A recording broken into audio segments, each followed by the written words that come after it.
और जब तुम्हारी पूंजी समाप्त होगी, तुम होगे कंगाल, तो पटक दिए पृथ्वी पर कि फिर धन जोड़ो और फिर आओ यहाँ पर, फिर तुम्हें कुछ समय सुख मिलेगा। अब ये स्वर्ग और ये महास्वर्ग जिसको ब्रह्मलोक कहते हैं, उसको महास्वर्ग कहते हैं। ये तो ऐसे हैं जैसे रेस्टोरेंट होते हैं, जैसे हरियाणा, पंजाब, राजस्थान, उत्तर प्रदेश, मध्य प्रदेश आदि इन राज्यों में गर्मियों के मौसम में बहुत गर्मी पड़ती है।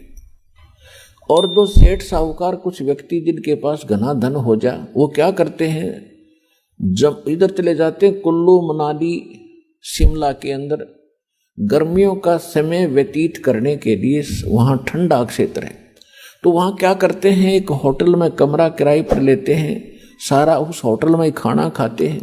तो वहाँ उनको जो पूंजी ले जाते हैं 50-60 हज़ार रुपये, तो वो उनकी पूंजी वहाँ खत्म हो रही है, वो सुख अवश्य प्राप्त कर रहे हैं। और जब उनकी वह धन समाप्त हो जाएगा, उनको फिर से कर्म क्षेत्र में आना पड़ता है। और अगले वर्ष हो सकता है इतनी पूंजी ना बचे कि हम होटल में जा सकें 2 महीने 3 महीने काटने के लिए, मई जून जुलाई के, तो फिर वहीं पड़ा रहना पड़ेगा उसको। तो ऐसे यहाँ के स्वर्ग महास्वर्ग बताए हैं। उसके लिए गीता ज्ञानदाता कहता है कि यदि तुम्हें कंप्लीट पीस चाहिए, संपूर्ण शांति चाहिए, तो उस परमेश्वर की शरण में जा। उसके लिए ऑप्शन छोड़ दिया कि मैं नहीं जानता, तत्वदर्शी संतों से पूछो।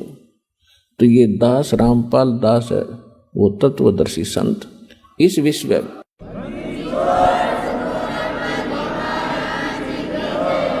इसको बड़ाई ना समझना, सच्चाई समझना, और इसको प्राप्त करके अपना कल्याण कराओ बच्चों। बहुत योग्य हो गया, अपने यहाँ भटकता है। तो परमात्मा क्या कहते हैं कि जब मैंने इनको देखा, पता तो था मुझे कि इनकी दुर्गति तो होगी, ये चल तो पड़े यहां से छोड़कर मुझे, लेकिन कहते हैं बच्चे गलती कर देते हैं, माता पिता फिर भी पीछे पीछे फिरते हैं। तो वो कबीर परमेश्वर जो है, ये हमारा वो मालिक है, परमात्मा है, जिसमें ये सर्वगुण है। तुमेव माता च पिता तुमेव बंधु च सखा तुमेव विद्या च द्रविणम तुमेव सर्व मम देव देव। ये वो परमात्मा है जो हमारा सच्चा माता पिता है, क्योंकि उत्पत्ति करता यही है, हमारी माता भी यही है, पालन करने वाला पिता भी यही है, एक सच्चा साथी बंधु मित्र भाई यही है। हमारा आज कितना अच्छा भाई हो, कितने अच्छे माता पिता और बहन हो, हम आज मृत्यु को प्राप्त हो जाते हैं तो हमें वो यहीं थोड़ा बहुत सारा दे सके। जब यहाँ से गए तो अकेले गए, तो वो परमात्मा यहाँ भी भाई है, यहाँ भी पिता है, और यहाँ से जाएंगे तो भी वो हमारा साथी है।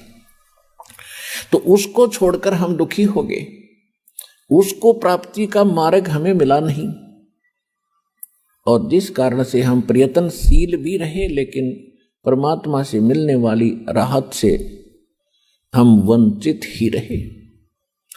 अब देखियो आपको कैसे सुख होगा।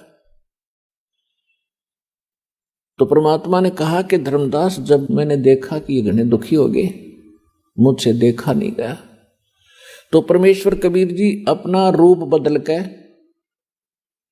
अपने पुत्र जोगजीत का रूप बना के इस काल के प्रथम पड़ाव पर आकर खड़े हो गए। ऊपर से प्रथम जो पड़ाव है इसका, वह तपस्शिला है। एक बहुत बड़ी पत्थर की टुकड़ी है, वो अपने आप सौजलित रहती है, प्रज्वलित रहती है।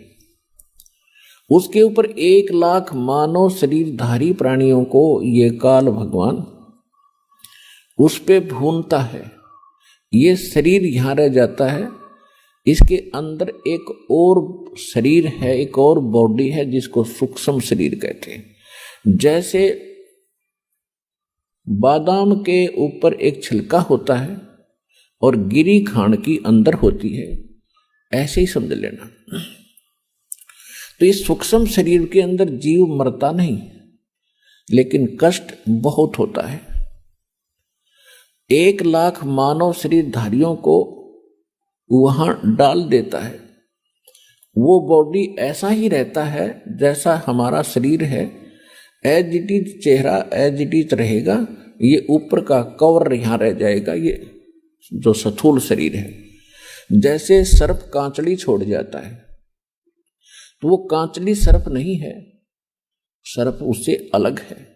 ऐसे इस प्राणी को ऊपर पटका जाता है वहां सुख उसमें तपस्या पर, तो वहां बहुत बुरा हाल होता है। जैसे खील भुना करते हैं ऐसे चटक मटक प्राणी करते और उठ नहीं सकते, ऐसी सिद्धि से वहां कार्य किया जाता है।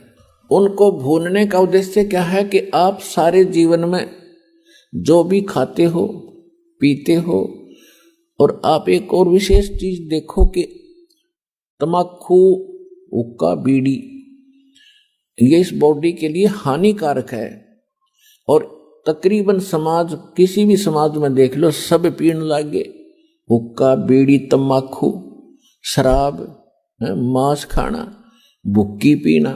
ये क्यों पिलाता? ये पिलाता मन रूप में। ये काल सबके अंदर एक एलिमेंट रूप में रहता है, इसने छोड़ रखा एलिमेंट।